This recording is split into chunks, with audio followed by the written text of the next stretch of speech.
7 weeks after the stroke left the left side of her body weak and unreliable, Lillian Moore learned something harder than any physical limitation. Her 3 daughters were not coming home. Not one of them said it directly. People rarely do. They said it in delays, in hesitation, in carefully shaped sentences that were designed to sound like life was simply too full. I've got a deadline. Mom, the house ain't really set up for care right now. I just started a new job. I can't leave. 3 calls, 3 cities, 10 days. And then silence. Not the kind that comes from anger. The kind that comes from distance, becoming normal. Lillian Moore had been a school nurse for 32 years. Room 214 at Jefferson Elementary was her world. Small cot, metal cabinet, a sink that always ran a little too cold. The smell of rubbing alcohol mixed with peppermint candies she kept in a glass bowl on her desk.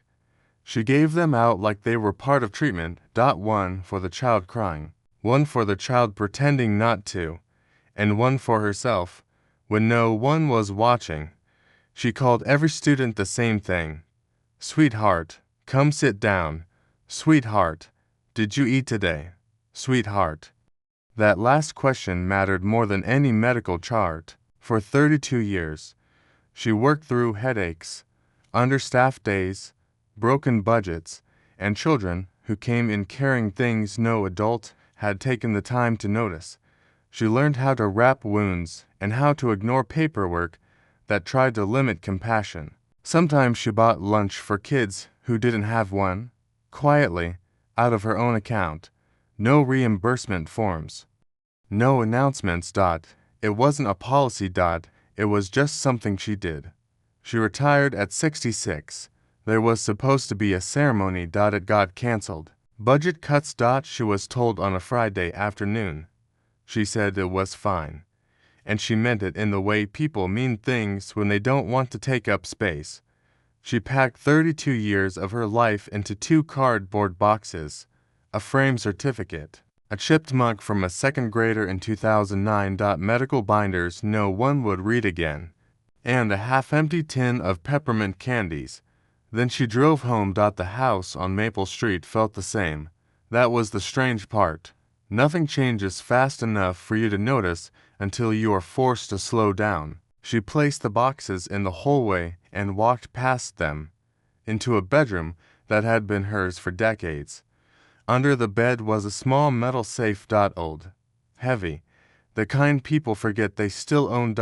It had belonged to her father.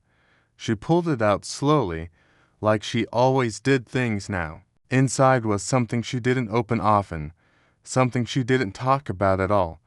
She placed something inside it that day, locked it, and pushed it back under the bed. Her daughters didn't know she had retired. She hadn't told them yet. There was always a better time to say things like that, a less busy week, a longer phone call, a moment that didn't exist. The eldest, Carolyn, left first. She moved to Chicago at 23. Finance job, fast life, faster marriage, faster divorce. Now she lived in a glass apartment downtown with meetings that started before sunrise and ended after dinner. She called every Sunday. 15 minutes, sometimes 20. Always the same questions. How are you feeling? Are you eating okay? I'll try to come visit soon. She never did. Not because she didn't care, because distance makes care feel optional. The middle daughter, Rebecca, lived in Atlanta, real estate. Good at it. Always dressed like she was closing something important. She sent money every month. $200. Always on the first. Never a call with it. Money was her language of love. It didn't require conversation. It didn't require presence. Just confirmation that she had done her part. The youngest, Hannah, stayed the longest. Until she couldn't. She lived nearby 4 years. Drove her mother to appointments. Cleaned the kitchen on weekends. Sat through repeated stories and learned exactly when to laugh so her mother wouldn't notice she was repeating herself. No one else helped. No one asked if she was tired. They just assumed she could handle it, because she was the one who stayed. By the time Hannah left for a job offer in another state, she had already been running on empty 4 years. She told her mother over the phone. She couldn't say it face to face. She cried after hanging up. And still left 3 daughters, 3 exits, 3 different explanations. None of them cruel. None of them clean. Just life spreading people thin in different directions. Then came Tuesday morning. 7:18 a.m. A quiet street, a watering can in her hand, and a moment where her left hand simply stopped obeying. The can slipped. Water spilled across the porch. She froze, confused more than afraid. Then her left leg followed, not a collapse, a surrender. She lowered herself onto the steps carefully, like sitting down was a decision she still controlled. Across the street, a neighbor saw her, called 911. Ambulance. Hospital lights. Machines that beeped without caring what your life used to look like. Diagnosis: mild stroke, left side weakness, uncertain recovery time. The hospital gave her a phone. She knew the numbers by heart. She called Carolyn first. "Mom, where are you?" "I had a stroke," she said. A pause. Then, "I wish I could come, but things are really complicated right now. Maybe later." "Okay." Rebecca answered on the second ring. "I can send more money," she said immediately. "We can hire someone. I'll find care options today."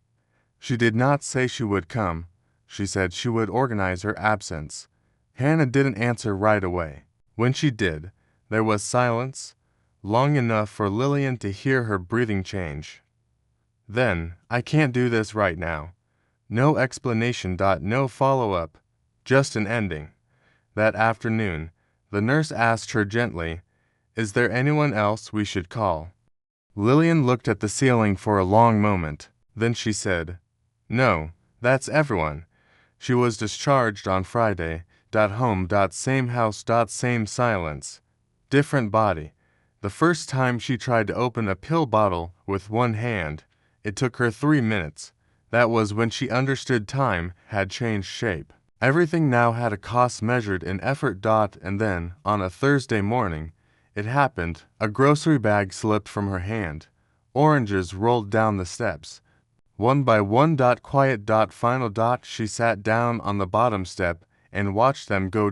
From across the street, a boy was watching. He didn't know her name yet, but he was about to learn it. The oranges stopped rolling before they reached the curb. One of them rested against a crack in the sidewalk like it had chosen a place to wait. Lillian Moore was still sitting on the bottom step. She wasn't crying. She wasn't moving either. It wasn't shock anymore. It was something quieter than that, like her body had started negotiating with a world that no longer responded the same way. Across the street, the boy had been watching for almost a minute. He didn't know why he kept watching. People in his neighborhood sat outside all the time, but not like this. Not with grocery bags tipped over, not with silence that heavy. He stepped off his porch. Slow at first. Then faster. Like once he started moving, stopping would mean ignoring something he couldn't explain yet. His name was Marcus Reed, 16 years old, average student, no trouble, no spotlight. The kind of kid teachers only noticed when something was missing. He crossed the street without thinking about it being strange. Later, he would realize it was the first time he ever crossed that street for someone who wasn't family. He reached the sidewalk and looked down at the oranges. Then at the grocery bag. Then at the woman, up close. She looked older than from across the street, not just in age. In weight. Like something invisible had settled on her shoulders and refused to leave. Marcus didn't speak right away. He crouched down and picked up the nearest orange. Then another. Then another. Slow, careful, like he was trying not to startle the moment. He placed them back into the bag. Wiped his hand on his jeans without thinking. Then picked up the bag itself. "Ma'am," he said finally. Lillian turned her head slightly. It took her a second to focus on him, like her mind had to travel a long distance to arrive at his face. Yes, she said. Her voice was steady, but thin. Marcus lifted the second bag from the ground. I think these fell. A pause. Then she nodded. Once. Thank you. That was all she said. Not because she was rude, because she didn't have extra words stored anywhere right now. He should have walked away after that. That would have been normal. That would have been enough for most people. But Marcus didn't move. He looked at the steps. At her hand gripping the railing too tightly. At the way her left side didn't quite match her right. Something about it didn't add up in his mind. Not in a medical way. In a human way.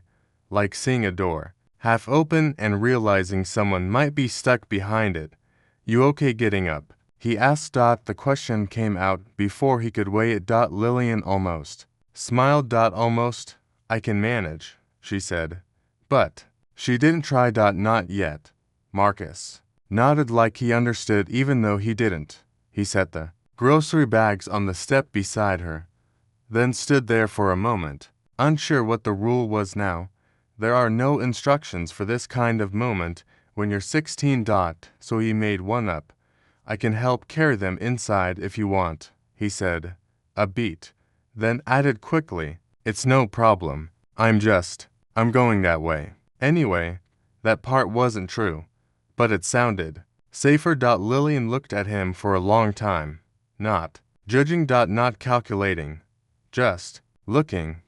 Like she was trying to decide whether the world still contained people who would do something without needing anything back. Finally, she nodded slightly. All right, she said. One trip. Marcus picked up both bags. He walked up the steps slowly, adjusting his pace so she didn't have to rush. She stood up behind him. It took her longer than she wanted it to. She didn't ask for help. He didn't offer. Again, some things don't need repetition. Inside the house, it was quiet in a different way than outside. The kind of quiet that has been lived in too long. A clock ticking in the kitchen, a chair slightly angled like someone left it mid-thought. Marcus placed the groceries on the counter. Then stood there again, unsure if he was supposed to leave immediately. Lillian opened the fridge with her good hand, paused, looked at the space like she was remembering how it used to work, then said, without turning around, "What's your name?" "Marcus," he said. Another pause. "I'm Lillian," like she was introducing herself to a new version of her own life. "Thank you." "Marcus," she said. He shrugged. "It's Fine." But he didn't leave yet. There was a moment where neither of them spoke, the kind of silence that could have ended the interaction or started something else entirely. Marcus looked at the counter again. At the bags. At the way she stood slightly off balance. He thought about leaving. He didn't. Instead, he said, "Do you need help with anything else?" Lillian turned slightly, studied him again, this time longer. Not because she didn't understand the question, because she did. And for the first time that morning, she didn't answer quickly. The kitchen stayed quiet longer than it should have. Not uncomfortable, just suspended, like the house itself was waiting to see what kind of moment this would become. Marcus stood near the counter, hands loosely at his sides now, like he suddenly remembered he wasn't supposed to overstay his place in someone else's life. Lillian was still by the fridge, not opening it anymore, just standing there, studying him the way you study a decision you didn't expect to have to make today. Most people would have left by now. That's what made him different. Even though he didn't know it, he wasn't trying to impress her. He wasn't trying to fix anything. He was just still here. Finally, she spoke. "Do you have somewhere you need to be?" Marcus shook his head. "Not really. School later." A pause. Then, softer, "I can go if you want me to." That sentence mattered more than anything else he had said. because it gave her control back, and control was something she had been slowly losing since the morning her hand stopped. Listening. Lillian looked down at the counter. There was a small crack in the tile she had never noticed before, or she had noticed it 100 times and simply never cared. Now she did. Everything felt sharper. Not clearer. Sharper. You don't have to stay, she said. I know, Marcus replied, and he didn't move. That was the moment she realized something strange. It wasn't that she needed help. She had already accepted that part. It was that she didn't know how to ask for it without feeling like she was taking something from someone who didn't owe her anything. She walked slowly to the chair near the table, sat down, careful, controlled, measured. Then looked up at him again. Can you open that cabinet for me? She asked. She pointed with her good hand. Marcus nodded immediately. Yeah. He crossed the kitchen, reached up, and opened it. Inside were plates stacked neatly, untouched for too long. Lower shelf, she said. He adjusted, bent slightly, pulled down what she needed. No struggle. No hesitation. Just small, practical movement. The kind that should not feel important, but did. When he turned back, she was watching him again, not in a suspicious way. In a calculating way. Like she was trying to understand what kind of person does something like this without asking for anything in return. You always this helpful? She asked. Marcus gave a half shrug. I guess I just noticed stuff. That was all he said. No philosophy. No explanation. Just a fact about how his brain worked. Lillian nodded slowly. Not many people do that anymore, she said. Marcus didn't respond right away. He didn't know if that was true or just something adults said when they were tired, but something about the way she said it made him believe it anyway. Car passed outside. The sound briefly filled the house, then left. Again, silence returned, but different now. Less empty. More shared. Lillian leaned back slightly in her chair. Her hand rested on the table. Still weak, still unfamiliar, but steady enough now that she wasn't thinking about it every second. That was new. That was enough for now. You got siblings? She asked. Marcus nodded. Double quotes little sister. She's 10. That changed something in her face. Not sadness exactly. Recognition. Double quotes. She look up to you. Lillian asked. Marcus hesitated. Then nodded again. Slower. Yeah, I think so. For the first time that morning, Lillian almost smiled. Not because anything was funny, because something about that answer made the world feel slightly less broken than it had earlier. You should get to school, she said finally. Marcus checked the time on his phone. Then didn't move. Immediately, you sure you're okay? It wasn't a question anymore. It was something closer to permission to leave without guilt. Lillian nodded. I'm okay enough, she said. Then after a pause, come back tomorrow morning if you're passing. Bye. She didn't look at him when she said it, like she wasn't sure she had the right to ask. Marcus stood still for a second, processing it, then nodded. Double quotes okay. Double quotes simple. No promises bigger than the moment. He walked to the door. Stopped. Looked back once. Lillian was still sitting at the table. Not alone in the house anymore. Not fully accompanied either. Something in between. He left. The door clicked softly behind him.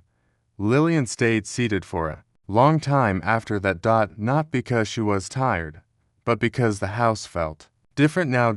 Not fixed. Not healed. Just no longer entirely empty. On the counter, the groceries sat where he placed them. Ordinary things. Bread. Fruit. Small signs that life continues even when it changes shape. She reached for a glass of water with her good hand. Slowly. Carefully. And this time, she didn't spill it outside.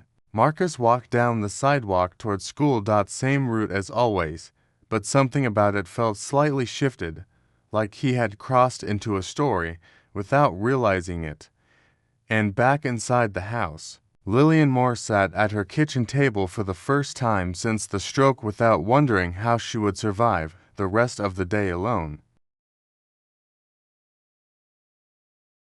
By the third morning, it stopped feeling like an accident. Marcus showed up at 6:12 a.m. not exactly on time. Not exactly late, just consistent. Enough that it became impossible to pretend it wasn't intentional anymore. He didn't knock the first day. He just stood on the porch. Waiting. Like he was still figuring out whether this was allowed. Lillian opened the door, slower than before. Not because she needed to, because she had started to expect him, and expectation changes the way a person moves. You're early, she said. Marcus shrugged. Bus comes later if I leave from here. That wasn't fully true, but it was the kind of truth that mattered less than the fact he was standing there at all. She didn't ask him why he came back. Not yet. Some questions feel too heavy when you don't know what answer you're allowed to accept. Instead, she stepped aside. Let him in. The kitchen had started to change in small ways, not physically. But in function. The groceries were no longer random bags of survival. They were ingredients. Now. Planned. Managed. Someone was thinking ahead again. Marcus set his backpack down near the wall, then walked to the counter automatically, like he already knew where things went. Same list, he asked. Lillian handed him a folded piece of paper. Her handwriting was uneven. Left hand still weak, but readable. He looked at it. Nodded. Double quotes. All right. Double quotes. No drama. No hesitation. Just movement. While he worked, she sat at the table, watching less now, studying less, more just existing in the same space without feeling like she was occupying it alone. That was new. That was dangerous. In a way she didn't fully understand yet. At one point, Marcus paused. You always buy oranges? He asked. Lillian looked up. Double quotes. Yes. Why? She thought about it. Then said, habit. After a second, she added, they used to be easier than cooking when I was tired. Marcus nodded like that made sense. Even if it didn't fully, he placed the groceries in the fridge, closed the door. Then turned back. I can come before school, if you want, he said casually, like it wasn't a big offer, like it didn't change anything. But it did. Lillian didn't answer. Immediately, she looked at him for a long time, not suspicious anymore, not uncertain. Just measuring reality against what she thought her life had become. You don't have to do that, she said finally. I know, Marcus replied, and that was becoming his most consistent sentence. A pause stretched between them. Not awkward. Just unfinished. Then Lillian nodded once. All right, she said. One more week. We'll see after that. It sounded like a limitation, but it wasn't. It was permission. Marcus gave a small nod. Okay. He didn't smile, but something in his posture loosened slightly, like a door inside him had stopped creaking so loudly.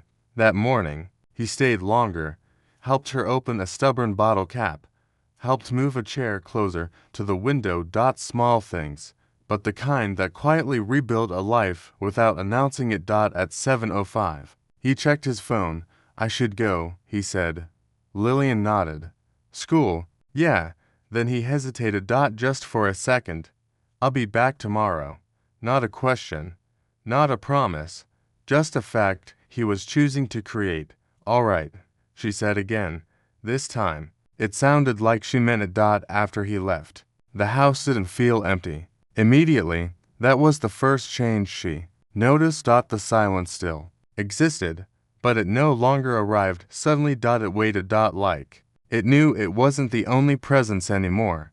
Lillian sat at the table long. After the door closed. Her hand rested on the wood surface. Still weak, still unfamiliar, but less alone than it had been a week ago. Outside, Marcus walked to school. Same sidewalk. Same direction. But something in him had shifted. Not dramatically. Not in a way anyone else would notice, but internally. The route had changed meaning. It wasn't just school anymore. It was something before school. Something that now existed because he showed up. And for the first time since the stroke, Lillian Moore didn't count the morning by what she couldn't do. She counted it by who arrived.